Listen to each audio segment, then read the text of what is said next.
How's it going, guys? About a month ago, I made a video detailing Cloud9 Blue and their offensive and defensive sides on Split. Well, we just saw them play and have probably one of the most dominant performances, I'd say, to date on Split against Sentinels. Yeah, this video's coming out a little bit late, but I thought better late than never. Anyways, Cloud9 Blue, arguably, I think, one of the best teams in North America when it comes to that specific map. And keep in mind, they were playing with a completely new 5. Obviously, you have the same core 4, but you add Floppy, who just transitioned from Counter-Strike, and they've made major strides. His influence with Astra, and before when he was playing Omen in his first tournament during the closed qualifiers, but just in playoff challenges when he was on that Astra, so influential and so impactful. So today, I'm going to be diving into a couple of the rounds that I thought were really cool and how they kind of adjusted their setups based on utility, how they play the map on the defensive side, and how they were able to 11-1 Sentinels.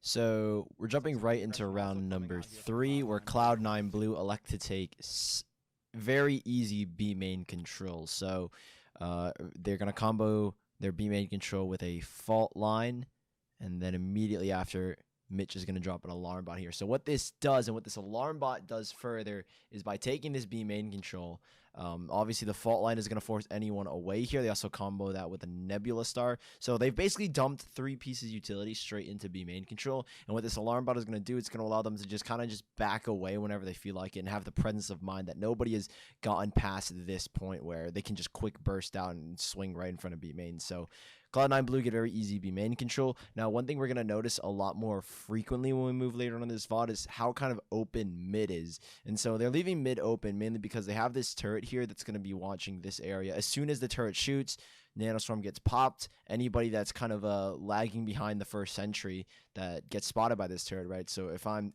maybe 10s and I'm entering and I get spotted by the turret, I'm going to get caught in this. If I'm going to try and back away, they're going to pop a grav well. That'll pull that first entry away, and then anybody else trying to second entry behind possibly their first entry is going to get caught in the grav well as well. On the other side of the map, obviously, it's going to be Leaf and Poise. They like to stick together a lot, and they do a lot of good work and a lot of very good damage. So what they're kind of understanding so far, and what C9 have inferred, is that Dapper's going to be playing here a lot, right? They know that he's throwing his cage up. They don't know the trip is here just yet, and what that trip is going to allow Sentinels to do is they know that nobody's going to be able to push through A main, so they can rotate back into Heaven. But that's also why they've decided to play this B stack. It's because they've optimally, or they've decided that they're going to leave B mail open, and they're going to just play this control here. So obviously, so smoke goes down. Floppy, who decides to take this peek, is kind of just looking to make sure that no one's there. So at this point in time, with Poise watching this area, right, he knows, or kind of listening, right, he can peek out at any moment. They've got the info that nobody B main, that's the alarm bot, nobody B mail, obviously because Floppy is holding this area. The only exposed areas really at the moment are this elevator position and this A main position. So it's basically guaranteed that it's going to be an A hit. And so the reason why both these players are focused and they're expecting these slings, right? You would expect maybe Poise to play this info because they don't know 100% that they're coming from A main. Traditionally, when it comes to any A hit, you can't really just take elevator and not combo it with an A split going through here as well. Like the A hits really don't work if everybody's going through A main and some people are going through ramp, or if people are running through ramp here, or apologies, elevator, and it's comboed with somebody exiting out of A main. So that's how Poise and Leaf are able to infer that they're going to be coming ramp and they're going to be coming through here. So they're just expecting players to come A. If you have players elevator, you expect players to come A ramp. So that's kind of how they know.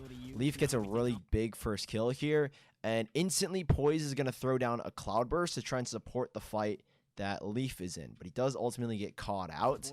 Granted, though, it gives Leaf a second, right? So Poise just being here to help support Leaf gives Leaf a second to toss out a paint shell grenade and kind of stump this entire elevator take from Cloud9. And so that kill is going to be big for a lot of reasons. Ultimately, Dapper on this late lurk is going to be the one to catch him out, but Leaf and Poise have done enough damage, and I think they've most certainly bought enough time where that blast pack, they know that that's forced a player down and towards here, and that's why Zeta is able to pretty competently swing, toss a flash, and be able to peek that, because he knows that there was a big enough delay for him to get that rotation in. And they were pretty quick on these rotates, right? Floppy obviously rotating through here. They had the info that Dapper was lurking A main, so that's why he's like, okay, I know nobody's going to be lurking mid.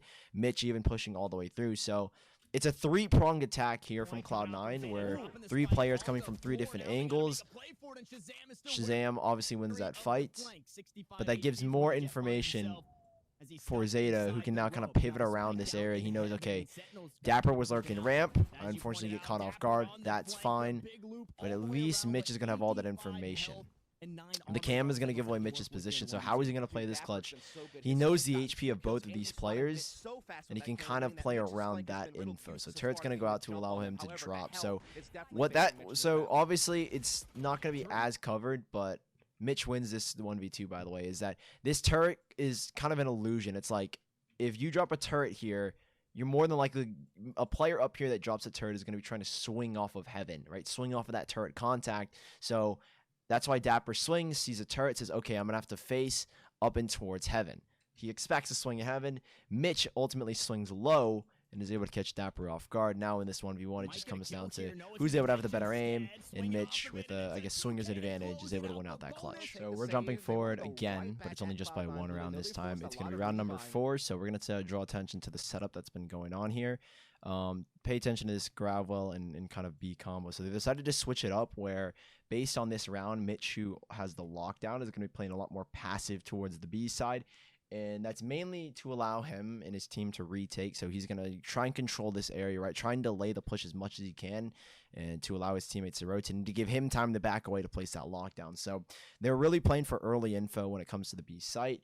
They've thrown an alarm bot down here, which is going to allow them to buy information. The gravel will be popped instantly. So the gravel's radius is just in line with this alarm bot. So as the alarm bot instantly goes off, pop goes the Gravwell, it's going to pull players back and cause a little bit longer of a delay. So that's why we see this 3-player stack, and this 3-player stack is obviously due in part because of this B lockdown setup, but it's also due in part to the fact that they are looking to punish Dapper's lurk and look to punish any play here, because the last couple of rounds Sentinels have not really challenged B main, so they're expecting some players to run towards the B A side. They know that normally like to split through elevator, so they are very prepared for it. So we'll have to see what happens as Breach, Zeta, who sends a very deep fault line. And one thing that's actually really big here is that they already know that there's at least going to be one player. That's because of Dapper's cage. So with Leaf sending an alarm bot, well, you'll see it here in a second on how he kind of peeks off of it. We'll see the alarm bot. Notice how in this moment he is also peeking, watching the alarm bot. So what that means is he knows, okay, there's Shazam is here and Dapper is also here. So now that they've accounted for 2 players leaning to this A side, they now know that this isn't going to be an A lurk from Dapper. So they're kind of expecting more players to be leaning. They're expecting that A hit. So that's why we see Zeta reposition back towards A heaven. Obviously, it's just a traditional reposition. And same thing with Leaf as well. So they are expecting this A hit to come, and that's why you see that star be dropped in as well. And Leaf continuing to put a lot of pressure, dropping that nade. Now he's going to turn his attention over towards elevator. He should have been prepared, right? But the aftershock, I think, is a little bit mistimed, and I think after the aftershock one, he would have taken a peek. So all Zeta here needs to do really is just delay, delay, delay. Mitch is going to be delay rotate because he wants to be able to quickly cancel. And so now you can see Mitch kind of stuttering. It's because, well, Cloud9 are like, okay, we're not going to fight this anymore. We're not going to fight this. We can just play the site because that's where they have to go. So they ultimately back away from this fight. And Mitch is like, okay, well, if that's the case, let's give them mid control. They want to let's try and force them back to rotate to B, or it's just going to be a disaster setup. Alarm bot goes off. The Gravel, unfortunately, doesn't catch too many players, but cause enough delay where Mitch throws a very normally we see lockdowns in this corner, but this lockdown was kind of very specifically placed, and that's because he's got nanostorms right here. So he knows that the only position that they're going to be able to cross is in this area, and they're going to try to sit in this corner. But they pop a nanostorm, which is going to force them back into B main. They still have that leftover star. Gravel gets popped, allowing Mitch to very easily swing. So we're seeing a lot of early cool util combinations and a really good understanding of how they wanted to play these rounds out by Cloud9 Blue. All right, we're moving forward along round number 6. I'm kind of just doing this on a round-to-round basis. Cloud9 Blue this time have decided again to play that 3-player B stack. Floppy's going to be spotting towards B main. The turret will give you the info as to when to use that grab well, and obviously the alarm bot kind of a nanostorm combo is that when the alarm bot goes off, you pop the storm, and that storm either forces you back into this grab well or it forces you down in the nanostorm underneath where kind of the rope drop is. On the B site, we have Poise obviously playing this operator. He's going to be holding this long angle. Dapper Hoot through a cage here just a second. That's how he's able to get to this cross. And so Zeta is in a very critical position. Zeta's been really good with his utility so far, and he's been offering a lot of support to both of these duelists, or to anyone really on any side of the map, and vying for control. This time around, he's just going to throw one flashpoint, which might spook Dapper a little bit. He might expect a swing coming from ramp or something of the sort, but Leaf decides to play it passive. He ultimately gets punished, but because Zeta is very quick on this rotation, he's able to punish. Now, that neural theft going off, I'm going to leave this marker here. I'll actually change the color here. So just be very mindful of this blue marker and how the information for Sentinels is that, okay, Zeta's playing this back site, and Tens, who is trying to get this control, gets a very, very unlucky timing. So this is just perfect timing, and you can see here that Tens is expecting Zeta to be in this back area. That's where they got the neural theft. He ultimately decides to swing that. Zeta peeks A main, sees nothing there, and knows that there is nobody there because Poise has been watching this cross this entire time. And Zeta is able to punish here. Very, very unfortunate timing, I'd say more or less for Tens. And Zeta just does a really good job of holding this down. He figures out where Floppy is, or apologies, not Floppy, Zoms is. And so the information for Sentinels is, or apologies, Cloud9 is, okay, the revive is still in. Revive is going to go up, so they know that all three players are over towards this ramp side. That's the information that they have, and so that's why they're not necessarily fully rotating, right? They know 3 players are towards A, but those 3 players are on the A site where you can very easily rotate out and rotate back through here. So that's why Mitch is kind of staying around this area, ensuring that he can have his utility activated. And also, if we rewind just a little bit, something that I really want to note is that that's actually pretty big. I don't know if this was intentional, but it's kind of just a consequence of what Poise does here. So I'm going to up the volume just a little bit.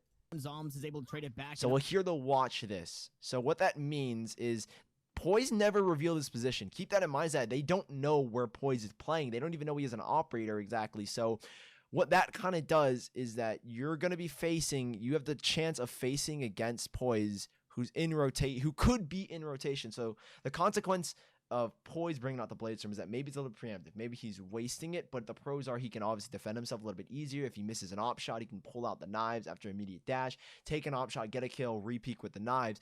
But on the opposite side that maybe Sentinels aren't aware of is that Poise could very easily swing and dash out, and they don't want to take that risk because they're looking to get this revive. They want to get it up, and they want to ensure that the revive is free. So that's why they're not like fully committed to this area, right? Because Poise could just be walking in this back hall, so they're very, very concerned about that. But Poise, who does a really good job here of just using this operator, he's maintained his position the entire round. Again, I don't know if Sentinels that was what was going through their mind, but it just seemed to be in what could have been a consequence of, or apologies, a pro of Poise deciding to bring out the knives. And yeah, you can see it there. It happens, him with a nice wide swing. So again, Cloud9 blue. I think this round was a little bit more based on timings, but also good positioning from Zeta to delay and really quick rotations, obviously coming out from Cloud9 blue. But again, I think it all comes down to having that really good B main control coming out from Mitch and him able to fight that every time. Obviously, comboed with the precedent that they've set up in the past couple of rounds is that B, you're not really going to get control because we're always going to be playing pretty heavy there. And obviously, it was pretty heavy with their utility up in B heaven, and obviously the turret buying for info and that grab all ready to pull players back. So going into round number 8, it's, again, another varying change from Cloud9 blue. Now we've seen a couple of setups that they've done. Leaf and Poise kind of just playing duo on this A site. Zeta here to support, and obviously Leaf and Poise there as well. We've seen, obviously, Mitch throw some utility with combo with the Astra and just leave Poise here, and that's what they've done here again. And this time they decided to play 3 towards the B site. So they're going to throw 2 stars down. The first one, obviously, going to be the Nebula. They're just going to play basic util. No util expended from Leaf in terms of his utility. So they're going to get B main control relatively free, but The main focus is going to be here towards mid.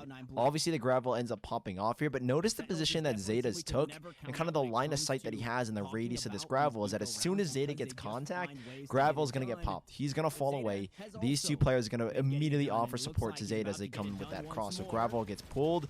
Zeta looking for a little more. He falls down. Both these players can start to rotate back. Obviously, Leaf is watching just in case for that late exec, but it allows Floppy to come back and support Zeta in this positioning. So now they know, okay, so they've accounted for 1, 2 players because of that Sage Wall that we see here from Floppy and this Cloud Burst here as well. The only 2 players that they can't really exactly account for, but I guess they can infer where the third one is, or one of the 3 of the 4 are, is they don't really know exactly where Dapper and Floppy are, or apologies, not Floppy, Zoms is. So they're going to infer that, okay, Zoms is definitely going to be with his team. He set up the Gravel, he set up everything, he's with the Star.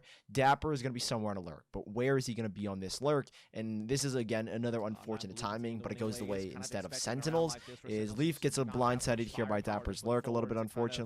A huge heavy focus towards this B heaven area, and if you just saw it, there's a Gravel, and another example of really good utility is immediately a paint shell goes afterwards. So he gets blindsided, a little bit unfortunate, but you know where it kind of everybody is. It's 1 life and you still have 4 against 3. It's again a nice clean round. You know where the Sage is going to be, so that's why Mitch is able to catch the Slurk off pretty much at perfect timing, and Dapper obviously in a 1v3 isn't really going to win it. So this again is another round of Cloud9 using that utility. We saw again Zeta kind of pop off here. He's able to get 1, fall away, throw an aftershock because the Gravel goes off, and he knows exactly where they're going to be sucked in or pulled in towards because of the Gravel. So using all his utility to dump it and kind of delay the Sentinels push. All in the meantime, Leaf is maintaining B main control. Floppy's here to hold. You've got this really nice setup going over towards the A side where the alarm bot's going to give you info. Turret is going to let you know if anyone's walked up ramp or come through elevator. Just a very nice setup altogether. And for teams that normally say that in Split it's all about mid control, well, you can see Cloud9 Blue are winning rounds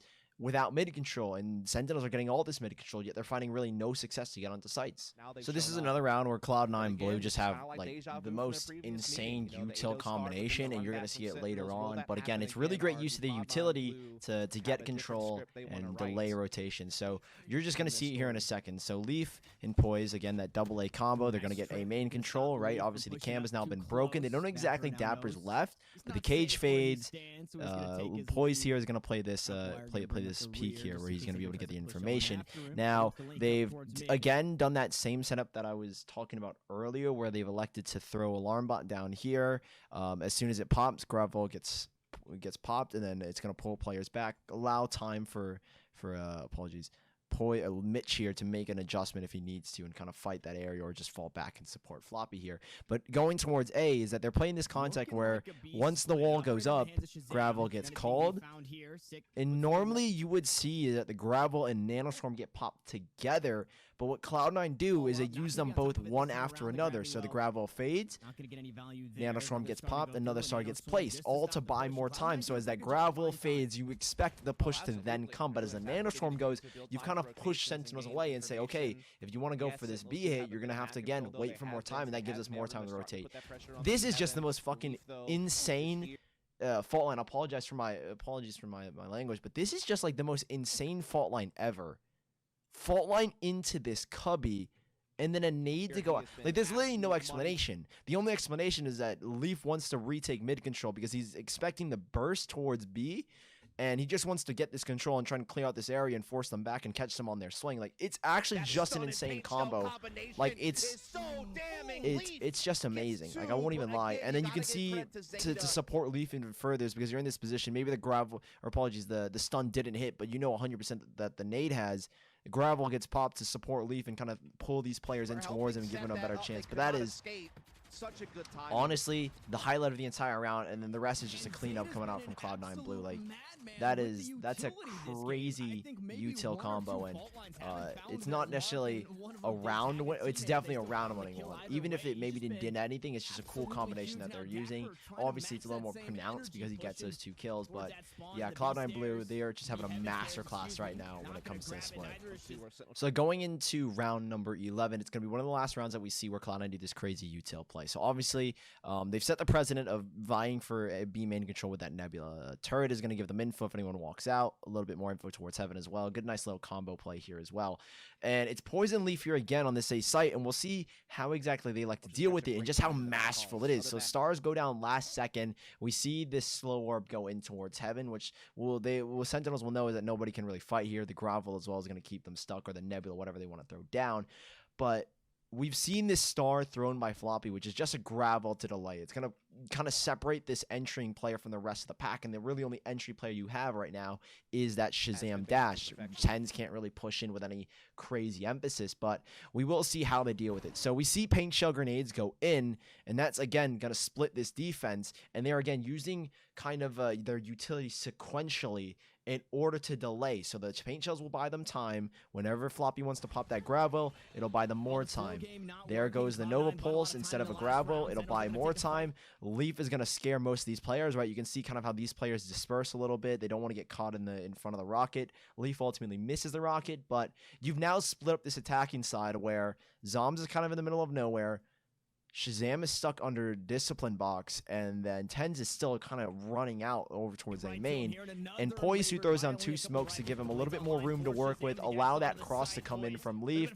Great flash from Zeta. Again, they know that the delay that they've caused, the majority of these players are going to be this area, so a flash just kind of in this corner is going to catch all those players blind. It's another masterful round, but it comes from the 2 duelists, and it's from 2 of the duelists, where one of them is really the only util duelist you see. But you see kind of how they use that utility to delay, buy time for rotations to come in, and separate this attacking offense from the likes of Sentinels. So obviously, I like to do these kind of like stat pages at the very end of every VOD review, or at the end of every video. The stats, they don't really speak too much. They don't really add crazy amounts when it comes to the performance and what we saw from Cloud9 Blue, but you can just see how dominant they were. Almost everyone positive. Floppy only negative by 1, but granted, he was playing this really good Astral, so while Floppy's results don't speak that he played really good, you could just see how great his utility was. And the utility dump that Cloud9 had throughout this entire map of having the breach where you could delay, you could offer so much versatility for swings from both of your duelists, the KJ and Astra util as well to delay. It was really well thought out, I think, from Cloud9, this composition, and I think Zeta playing that breach is a lot more effective. Obviously, he was very good on Sky, but just having him on breach and giving him that ability to set up his teammates with insta flashes and getting control with fault lines, it was immaculate. So that's really all I have for today's video. I know it's been a while. I upload very infrequently, but I try and make videos that are impactful and I think are super interesting. Of course, make sure you like and subscribe. Comment down below what other videos you would like me to make. Follow me on Twitter at SillyCast. Follow my Instagram and my TikTok as well. I am ETAN_Tran17. That is ETAN_TRAN17 on Instagram. I'm going to start posting there a little bit more on TikTok as well. I'm at SullyCast, basically on every platform except for Instagram. But of course, if you guys did enjoy the video, like I said, like, subscribe, and this is another restatement. But comment what you want videos on, because I don't really know what to make, if I'm being completely honest. I kind of just make things out of the blue. I do them for fun. But again, thank you guys so much for watching. Have a good one. Peace out.